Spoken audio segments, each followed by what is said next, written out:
Bobby, you remember the Cobra Kai motto? Yeah. Strike fast, strike hard, no mercy. I got to tell you, it sounds a lot like the Viper that 908 just dropped.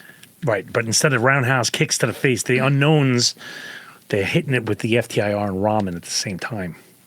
Plus, they're adding in the smart spectral processing, which is going to sweep the leg and read the compound. Right. Doesn't just wear a black gi or yell at teenagers, though. You could put it in a black gi if you wanted to. But even if you don't, it's still kind of badass. It's like kind of like Mr. Miyagi chilling in your corner. Right. Check out the new Champ at 908devices.com for no mercy for mystery chemicals. And also, in 2024, there was 138 hazmat responders in the U.S. that were injured. That's 138 too many. So your team is mission is clear. Do your job, do it well, and get everybody home safe. But, you know, in order to do that, you really do need training that works in the real world, not just theory. Right. Work with the Hazmat guys, and we are the top-rated hazmat trainer by JM Powers 23, 24, and 25, and we're bringing thousands of field hours, cutting-edge equipment, and fully customized programs built around your team and your location. 3 easy steps to a path towards zero-injury hazmat operations. Schedule a call. We sit and we chat with you. We're going to tailor your training plan to whatever your needs are, and then finally, you just go ahead and execute the best in-class drills on your turf. So slots for Q3 are limited. Rates have increased. So secure your team's spot today.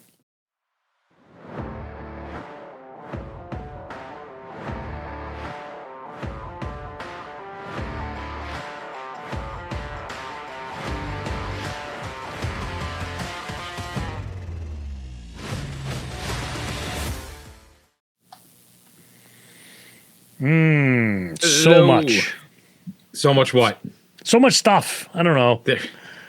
Well, there is. I mean, we've got a lot of stuff going on. We've got the hazard class with Jake, who gives some absolutely incredible interviews on hazmat and emergency services. We've got the industrial strength show, which is really starting to kick up speed. They're primarily focused on the hazmat world within industry, which as a first responder, to be able to listen to them and kind of get little insights into their world, it kind of makes you feel a little less blind responding into a situation at an industrial area.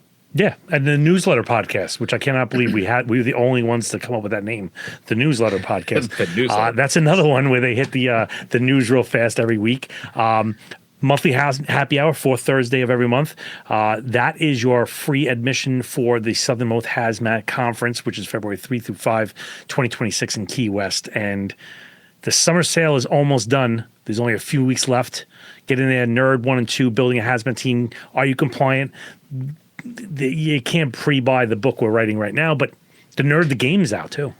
Ooh, and that you absolutely can get. If you're sitting there, I talked to a lot of departments, especially this last week, and a lot of people are feeling the same thing. They want to be able to have the training. They don't have the funding. The answer is grant funding strategies for fire, police, and other agencies. If you're interested in getting on our list and being contacted, we'll try to set up some custom stuff just for your department. Email us, info@thehazmatguys.com. Yep. And Virginia Hazmat is the next one up. And hopefully we'll see you there. And Hot Zone. Hot Zone's another one we're going to. Oh, when is Hot Zone coming up? I don't remember. It's sometime. It's coming up. It's going to be a good one. I like that one. Get to see my friends. Yeah, it's always good to see people. Yeah. So we're going to continue, we're going to continue on gases. We just ran out of gas. Oh, you see what I did there.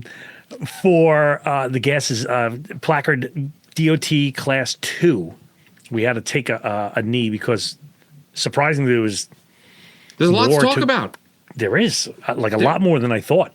There is a lot to talk about. When you start like breaking apart these things, there's so much little information, and we don't really think about it. We're teaching it on a regular basis, but responding to it and then having to remember all of these things in the moment, that can get kind of difficult. We were just talking about heat and exposure to basically the cylinders, right? Is kind of what we want to talk about, because that is ultimately the last container containing the the gas that's in there. So whenever we go to any of these incidents, we always want to do a cylinder assessment, things that we're looking for, what's damaged. And number 4 on our list for that assessment is going to be the heat and fire exposure. We want to look for signs of exposure to heat, fire, anything that's like a charring, a burning of the label, scorching of the metal, rapid evaporation of water when spraying on the surface. That comes super critically important when we're dealing with acetylene runs. Yeah. Even I've never seen a cylinder melt, but I've seen them warp. I've seen them do some stuff like weaken the metal and softening. And you got to remember the PSI inside, if you start to metal and soften things, then they start to expand, the PSI changes, and things get weird. Do you remember the infamous Lieutenant Yotes oxygen cylinder explosion? Yes, I do. That would land perfectly into this category. It was an O2 tank, a large one, like an M style, in the ambulance. The ambulance caught fire, and the heat weakened the metal to the point that the pressure on the inside blew that oxygen cylinder apart. So these things, when they go, they end up failing catastrophically and rapidly. So be really careful around there. We also want to be looking at signs of leakage, right? We can look for visible things from a distance, like frost or ice on the neck of the valves. Anytime you have a compressed gas that goes to a lower pressure, it has to pull that heat from somewhere as it's going from a high pressure to a low pressure. And in the process, it pulls the heat out of the metal of the things like your your valves or your neck, or actually wherever the leak is. So if you're going to look for frost or ice buildup, condensation around a valve, all of these things can indicate that you have a slow leak or a fast leak. Either way, you have escaping gas. Yeah. Another one is a hissing sound. And this one is a little bit more in depth because you think, oh, I'm going to hear this blasting noise, but sometimes it can be very subtle. To the point where you can barely hear it. So a little pro tip for you, we used to have and I did this, I think, once or twice, where we had a leak in a pipe that was connected to a compressed cylinder. I couldn't figure out which piping it was because you could imagine like across a ceiling, there was like 30 different pipes all going to different rooms. And so we're like, which pipe is it in? So we went to the medical bag, pulled out the stethoscope and put it to each pipe and listened for the leak in the pipe and then traced that to the room and found the leak. How would you do that? You just kind of louder, not louder, go like 10, 15 feet, louder, not louder. Okay, I go in the other. Yeah. So it's a game of hot and cold. Yeah, we basically had to open up ceiling tiles, put it against the pipe again. I still hear it. We're moving forward, and we go to the next room and even through the floors of the hospital, and we found it. So that's pretty cool. Hissing is very low. Could be. There's also unusual odors. Many gases give off odors. Now, we are not in any way, shape, or saying that you should be using your nose, but you absolutely have the civilians around you, other people around you that may have been able to say, hey, listen, it smelled like ammonia. It smelled like burnt almonds, in case you ever have a hydrogen cyanide leak. But, it's use the odor thresholds for the people, not necessarily for yourself. If you happen to keep a whiff of it, whatever, like, not the end of the world, but don't rely on it. Markings and identification. We want to be able to take a look at we want to understand the markings on the cylinder enough to be able to look for serial numbers, inspection stamps. We want to see if it's been tampered with. Maybe there's some kind of markings on there that indicate that it was used for a nefarious purpose, that possibly there's not in there what you think is in there. And more often than not, when we get a cylinder for whatever reason, sometimes they're buried in the ground, sometimes they've been in accidents, sometimes they've been in charred, the stamps on them are very difficult to read. So one of the tricks that we've learned is take a piece of paper and a pencil, place the paper over the cylinder, nice and taut, and then just gently rub where you think the markings are, and you'll be amazed at how those markings raise up on the piece of paper. You can see them clearly on the graphite. The key to that is not to push down too hard. You want to do kind of a light scratch across the paper. Right. Now, it also works for the CGA numbers as well. I've seen that. They did it on that. So, but also overdue inspections. You can find missing hydrostatic test dates or regular inspections that mandatory, they're supposed to be done. In fact, they're not supposed to be filled unless the guy verifies the hydrostatic and the testing dates and stuff like that. Unless you got a flim-flam shop. They can still be used.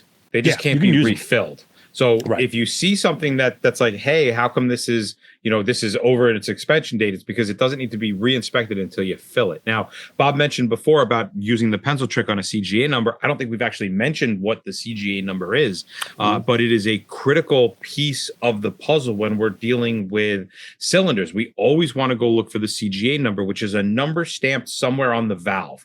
And the valve is going to be specific to the product that's in the container, the chemical and physical properties, just like we talk about, gasoline being in a 406 because of its vapor pressure, or, we talk about hydrogen peroxide being in an opaque bottle, a brown bottle because it's light sensitivity. The chemical and the physical properties of whatever the gas is in that cylinder, you have to have a corresponding valve that works properly with that gas, whether it's going to be compatibility, whether it's going to be attaching to other devices. So a lot of times flammable gases will have reverse threading, so on and so forth.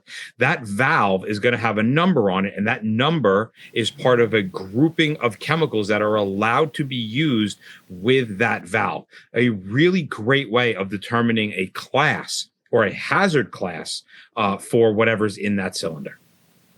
I like that. Another one is environmental and contextual factors like contact of chemicals with water. Or water, actually. Like cylinders exposed to corrosive chemicals or standing water may suffer from unseen internal or external damage. You arrive on scene, you're kind of looking around to see if there's been any signs of impact or shock. I'm going to look at the ground. Is the ground cracked? Hell, a cylinder falling any kind of height is definitely going to do damage to the ground. So don't just focus on the cylinder, but be aware of the surroundings of the cylinder. Was this cylinder struck? Was it involved in another kind of incident? Mm-hmm. Are there bent guardrails? Are there damaged bases? Is there something in the surroundings that I look at that throws up a red flag? Now, we got to talk about leak control and mitigation. And usually when we're talking about leak control and mitigation, we're talking about, in people's mind, they think of product control as an operations level thing, damming, diking, underflow, overflow, and stuff like that. I think I can make a pretty strong argument that class 2s, because they're pressurized, are a technician level skill. Absolutely. Right, because you have something that's coming out under pressure. It is not just oozing or leaking. Yeah, you can have downwind kind of, hey, everybody get back. That is operational level. But stopping, mitigation, the word mitigate, no, I don't think so. So you're going to have to, as a technician, think about ignition, right? If you have a flammable, which typically these are not, but I'm not saying they're not, because ammonia is in this grouping, but it's flammable, right? So right.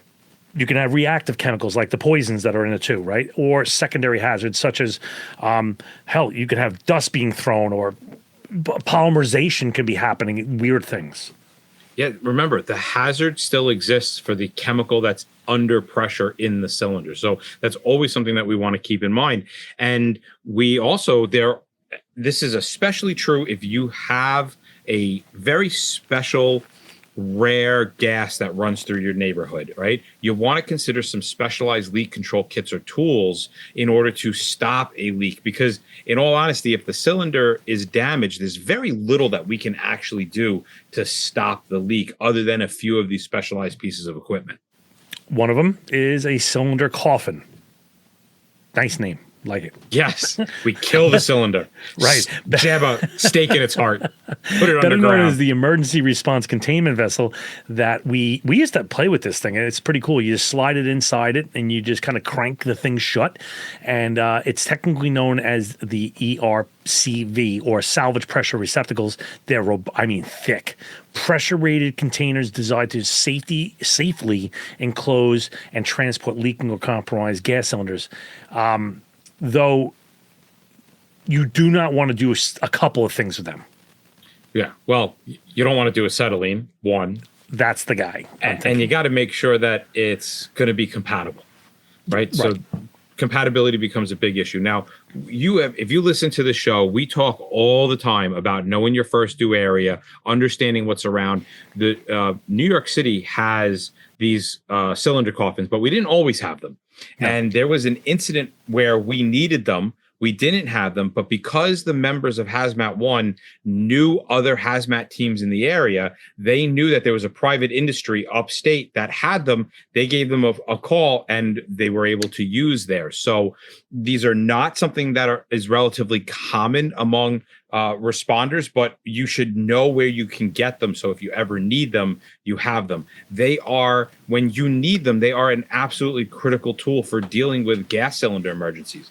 Toxic, flammable, corrosive. There is no true way to stop a leak in a cylinder other than the obvious, right? Turning a valve, making sure the threads aren't cross-threaded or whatever. But once you actually have that leak, the only thing you can do is contain it.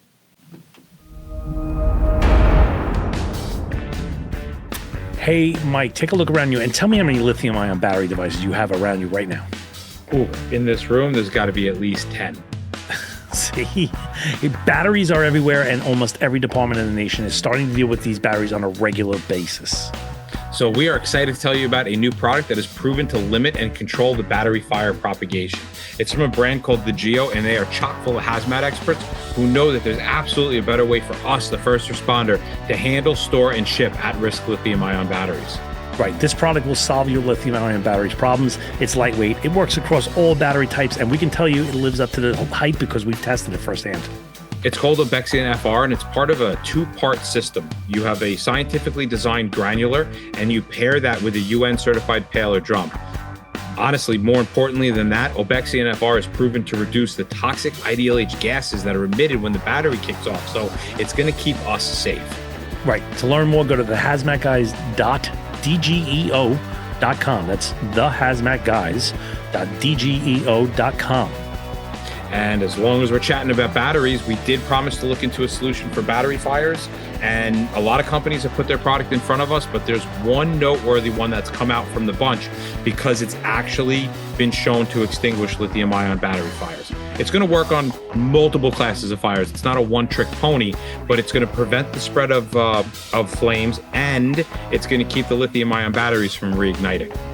Right. So before that guy gets on the keyboard and starts asking for proof, the links are in the show notes below for UL, Class A and B, and then also the European BSI for 10 categories, including lithium-ion batteries. We put it through our own field test. We were honestly kind of pretty impressed with the results that we saw, but do your own myth busting. It's available in a variety of different options to help integrate into whatever process you need it for, and you can access that at Fire Suppression Solutions or click on the show notes below. Right. One of the good things that happens is you literally slide the cylinder inside this other tube, right? So the entire cylinder goes in there. For some of them, you can put a small ton container, but it's placed inside this thing and then seals around it, and it catches any of the gases. So I don't give a crap if the threads are broken, the thing's bent in half. I don't care. Just slide it in there. As long as it fits, it ships. Oh, that works. I'm dropping all types of gold today. That's good. Now we're gonna have to pay fees to the post office. Damn it. Yeah. All right. Listen, if it's a slow leak, a fast leak, it doesn't matter because these things are ASME pressure vessel coated, meaning that they have been designed to withstand whatever the pressures are of a high pressure cylinder. So if the pressure increases quickly in there, don't worry about it. It's going to contain it all. They often have ways of then turning around and emptying it or using it. Phenomenal piece of equipment. Nowhere to find it. And the best thing is no power is needed. You just push it in, close the door, and it's done. So it's a pretty good one. Yeah, it works with all sorts of cylinders. It secures. Once you secure that cylinder, though, you can't just leave it alone, right? Because now you have, if somebody were to come around and mess with the locks and the valves, they could do some serious damage. So understand before you use it what is going to be required of babysitting that vessel once it's in there. Who's going to take it? Is it going to be transported? You know, there's more to it than just put it in, close the door, and walk away. Another one we could have is chlorine, right? If there are some that are designed for gases like chlorine. And for example, like the Chlorine Institute has a fully encapsulated 100 to 150 pound chlorine cylinder, even containing leaks that the standard valve kits can't address. There are some, though, that it's a one-time use only, and it literally becomes a cylinder coffin. These are permanent coffins. Yes, there are chemicals out there. There are gases out there that are so insanely dangerous that they're going to be put into a, I guess, for lack of better words, a sarcophagus style enclosure. And that's it. That cylinder is done. It's going to feed the system if it can. Sometimes they can still work off of it, but that's it. That cylinder will never see the light of day ever again. A couple of considerations. Once you put it in these cylinder coffins, it's pretty freaking safe, because once you put it in there, like, you have time to now think this out. And wherever that expert is coming from, you have time to wait for him now. The emergency is over. Right. Yes. Right. But we want to make sure that there are some considerations when it comes to sizing, right? We want to have the appropriate coffin. I want to say coffin cooler. It's not a coffin cooler. It's a cylinder coffin for the right size vessel that you have, the right size cylinder. And the right gas. We were saying before, the acetylene is not a thing, because acetylene, when it's not in solution, like when it's not dissolved in acetone, is explosive over 15 psi. But it's housed inside that cylinder at over 250 psi. So if it's leaking into the coffin, it's over that, and you will have a problem. So capping containing acetylene is, I don't want to say always, but I can't think of an occurrence where you're like, yeah, that's okay, you could do that. It's not a good idea. Not a good idea. So if you're any of the gases that become pressure, but if it's pressure sensitive, it's not in a gas. So that was kind of a stupid comment. Once you have it in there, don't be surprised if they want to transport it. These coffin coolers are 100% transportable. They are safe for transport. They are designed to transport, and you'll be able to ship that coffin and that material off to a specialized place where they can either dispose of it, neutralize it, or do some kind of a off-site venting. So in this part, we are going to... We'd be remiss not to talk about the flammable gases that are not flammable. Right. We've been kind of alluding to it, and we said it in the first episode. And it's like, okay, so you're thinking, okay, this is non-flammable gases, and class 2s include all compressed gases divided into 2.1, right, which is our flamm gases, 2.2 non-flamm gases, non-toxic, 2.3 toxic, right? So flammable gases are regulated separately from liquids. Physical state does play a role in this classification. So a lot of technicians out there are perfectly comfortable with this, but not a lot of firefighters really understand this. Just because something lights on fire does not mean it's going to be classified as flammable, right? The DOT definition for a flammable is, and I'll read this, it forms a flammable mixture in air at 20 degrees centigrade, which is 68 degrees freedom units, and a pressure of 14.7 psi in concentrations between 13 or less by volume. It has a flammable range in air wider than 12, regardless of its lower limit. So if you have a substance, say like ammonia, that has an LEL of 15, it doesn't fit the technical definition of a flammable material. Isn't that special? Yeah.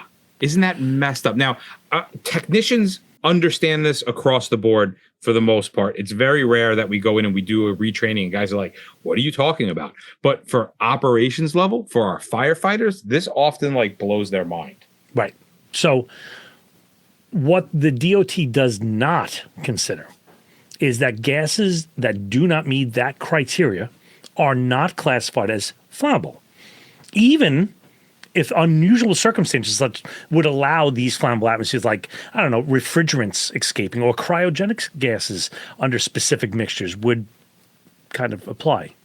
Yeah, the DOT classification doesn't even account for mixtures, confined environments, elevated temperatures and pressures, all of which can have a dramatic effect on flammability.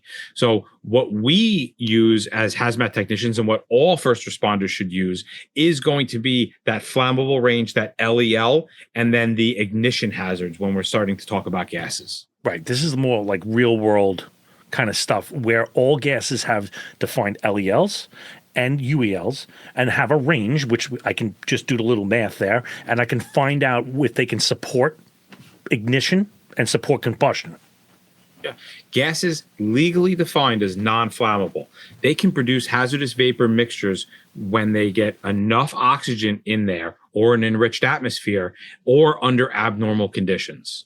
Right. So you got some like so gases with a high LEL, much to your point, ammonia may not ignite under normal atmospheric conditions, but will support combustion at higher concentrations or altered oxygen levels. Now, we deal with methane a lot because methane is part of natural gas. It has a normal LEL of 5% to 15%. But when you start adding extra oxygen to that equation, you're changing the ratio. You're changing that mixture. All of our LELs and UELs, the thought process is you're in 21% oxygen or 20% oxygen. Change that and you change that curve. Right. So it has in the past caused some confusion for first responders. Firefighters, they're going to, and even some technicians are going to downplay the risk of gases that are labeled 2.2, which are the non-flammable, without doing the research or recognizing that there's still a potential for a weird sort of situation to occur in which it becomes flammable. Right. There are gases out there in the industrial settings, like ethylene oxide, like hydrogen mixtures, that will behave differently than the labeling indicates when they're released with other chemicals or under decomposition.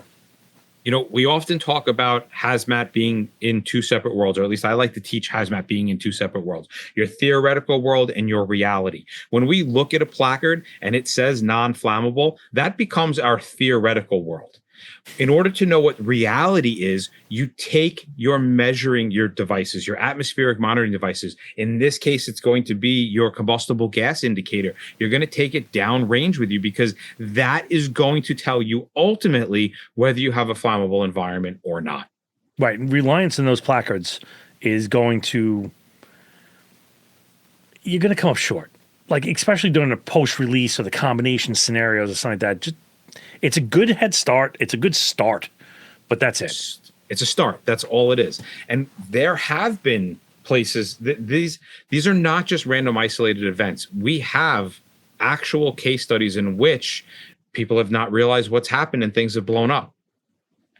Right. One of them is the Gislehine, I think, gas explosion in Belgium. Everybody remembers how that one went down. Yeah, 2004. I was just talking with some guys from Gislehine. Yeah.